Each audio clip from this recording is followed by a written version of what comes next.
Thank you, Mr. Chair. Good morning, ladies and gentlemen. I'm very happy to present to you today my report and draft resolution. This is my third year as a rapporteur in the second committee and my last year, so it's almost a little bit sad, I have to say, because it's been very interesting to work with all of you on these issues. Now, I had an incredible working experience with the team. I would like to say a very big thank you to our chair, Asa Gulyev, to our vice chair, Artur Gerasimov. I would like to say a very big thank you to the entire secretariat. You can see many of them here. There's Marco Bonabello here, but everybody else helping. And also a thank you to my assistant in the Austrian Parliament, Peter Rauscher, who is sitting here on my left. You can see this is just a couple of pieces of paper, but it's months and months of work to get it actually that far, and it means intense cooperation amongst all of us. And it's Artur Gerasimov from Ukraine that calls me at 2 o'clock in the morning to say, well, I have an idea for your report. And Asa is sending me his ideas. So this is very meaningful, and it's a lived example of what OSCE stands for, cooperation amongst all of us. Now, I will very briefly walk you through the key points of my report and of the draft resolution. It will not take very long. I'm doing this to remind you of what you have read when you receive the papers and inspire a discussion that will then lead us into discussing the amendments. And like this, we will come to, in a way, a common conclusion. Now, I would also like to remind you that the idea of these reports is that we cannot talk about all the problems in each report of each year entirely. So what I have done in the past 3 years is take different focuses and build upon each other.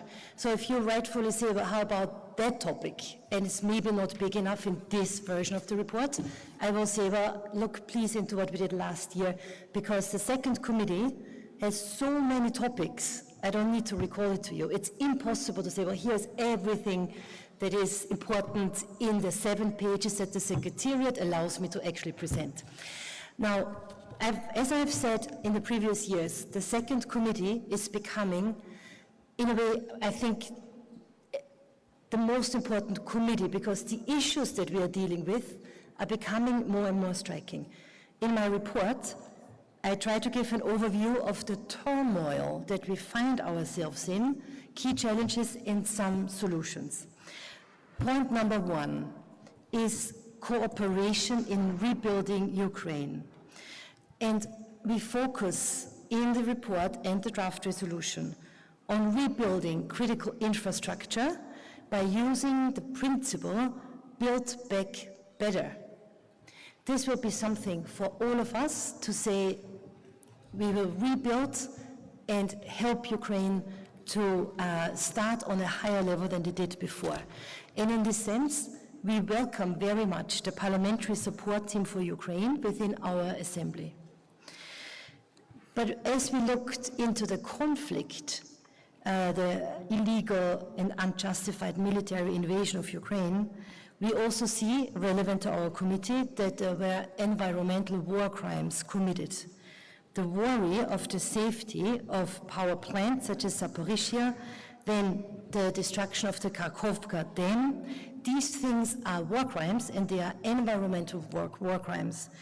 And you do recall that within the Rome Statute of the International Criminal Court, the ICC, there is actually an item that says that environmental crimes are war crimes.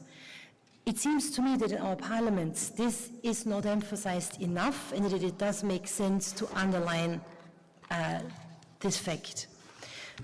Second point is water management.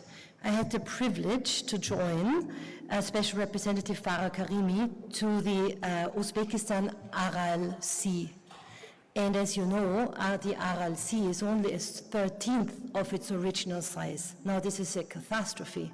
And as we were told by the people there, it is a direct consequence of Soviet mismanagement, of political erroneous decisions. I think that is something for us that should ring a warning bell. Political decisions can lead to such things. So one focus of this year is to support the efforts in that region for water security. And I very much welcome that tomorrow there is a side event on this topic led by Farah Karimi. Third point is artificial intelligence, and our chair, Azai Guliev, has very eloquently already talked about this today. We had a very interesting meeting in Lisbon, just I think a month ago or so, May 20th, entitled Security in the Age of Artificial Intelligence. And I would like to say a big thank you to the Portuguese delegation. It was an absolutely outstanding conference. We also had a focus on artificial intelligence in our winter meeting in February of this year in Vienna, and therefore artificial intelligence is the main focus of my report for this year. Obviously, I do not need to recall to you, you are very much aware of the breakthroughs in AI recently, of its potential to unlock innovative opportunities, its economic potential, but I also do not need to recall to you the manifold dangers that come with unregulated artificial intelligence. I mentioned in my report things like misusing targeted surveillance, distorting access to information, behavioral manipulation, the influence of single large players that are not from our region, such as China, the danger this poses to human rights, to transparency and to democracy, and the openness to political control from dangerous sources is clear to all of us. Therefore, I propose just a few things in the report and the draft resolution. One is standardized guidelines for ethical design and impact assessment, transparency in the training data, liability norms for AI, clearly identifiable names and a possibility for the people to know what is AI and what is not. And I also suggest to establish an ad hoc committee on artificial intelligence within our parliamentary assembly. That's just a few things regarding AI. Obviously, there's a lot more. You can read it in the report. Number 4 is the issue of the demographic decline. I think you are very well aware of this, even though it seems to me that our public debate and our parliamentary debate is not talking much about it. We do see in many countries that the mortality rate has exceeded the birth rate. We see in migration within the OSCE region that in some areas causes a loss of population and lots of problems that go along with that. And I do think that as a region, we need to talk about this and find better solutions. One thing that I'm calling for is that governments should become active managers of the process instead of just observing the situation, if they do that at all. There is an issue of longevity medicine, so that we aim to progressively helping older people to be independent in old age, that we could improve our medical systems to help older people to stay agile and better cared for. I think that it needs a parliamentary accompanied demographic transition process and some political aims to progressively lower the biological age of our populations.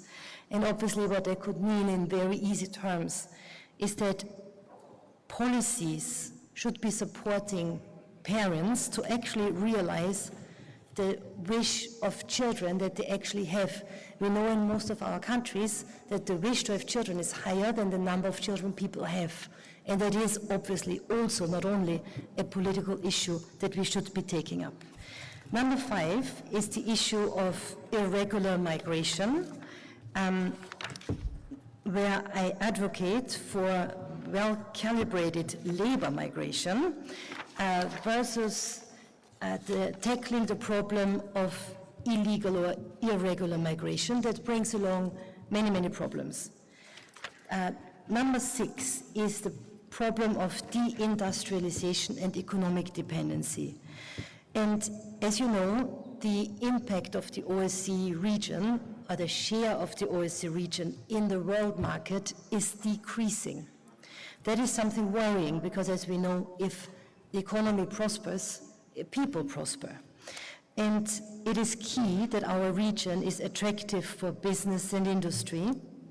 It is also key that we become more independent from large single-player supplier countries that do have us in their hands, and this is just dangerous politically.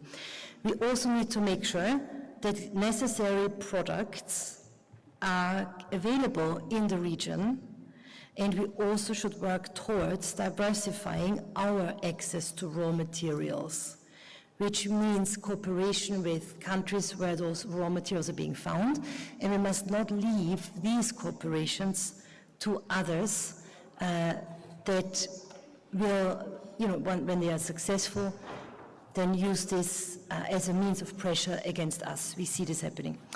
So almost at the end, I have a chapter on digitalization and the right to participation in public life with analogous means. Now, that might sound complicated. We see that more and more public services and goods can only be accessed online. And obviously, we are all in favor of digitalization. But we have to make sure that people who do not have access for whatever reason, be it personal choice, old age, or even financial problems, that they can also access goods, services, and public life. And I think when we look into the human rights discussions, that we can actually establish this, there is such a thing as a human right to participate in society with analogous means. I also speak about the danger of smartphones, especially with very young children, and I commend those countries that have introduced bans on cell phones in schools for underage minors. Some countries in the OSCE region have done this, some countries discuss it, and some countries do not yet discuss it. I think that this is very important, and as a mother of 4, I would be happy if my country began discussing it. We are not yet at that point. Now, this was an overview of the focus of this year. You can see it is very broad. I have tried to make all of this in the report very concise. The draft resolution resembles the report. I am very happy to see the engagement of your delegations and to receive the amendments. It's not so many this year. I hear from the Secretariat that this is a good sign, not only because we will be fast in our discussions today, but also because the Secretariat said, well, this means that my report and work is well received by you, which makes me very happy. As I said initially, I have done this now for 3 years. It was, I have to say, a lot more work than I expected, but obviously we are here because we want to engage, so I was happy to give this time to the OSCE PA and to the second committee. But 3 years is plenty. I think nobody does more than this, and I'm also happy that there are other people coming with fresh ideas to the committee. So I will be now running as a vice president, because I love to work with OSCE PA, and that would be a logical first step. So if I have your support, I would be very, very happy, because it'd be good to do it. So in a sense, I want to thank you for your long attention. I want to thank again the teams that have worked on this, and I very much look forward to us discussing reports, draft resolution, and afterwards the amendments. Thank you.